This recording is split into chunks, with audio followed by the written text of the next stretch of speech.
शहर हैदराबाद की तारीख़ी मक्का मस्जिद में रमज़ान मुबारक के पहले दहे का इख्तिताम को पहुँचा। मक्का मस्जिद के इमाम हाफिज़ कारी रिजवान कुरैशी ने रोज़ाना 3 पारे तिलावत किए।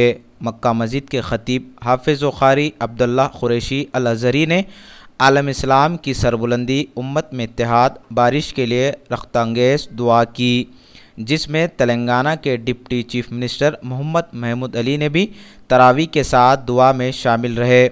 मक्का मस्जिद हज़ारों मुसल्लियों से भरा हुआ था। इस मौके पर deputy chief minister Mohammed Mahmood Ali ने कहा कि मक्का मस्जिद को शाही मस्जिद का मुकाम दिया जाएगा और कहा कि तेलंगाना हुकूमत मुसलमानों को 12% तहफ़्फ़ुज़ात की फ़राहमी के इक़दामात करेगी।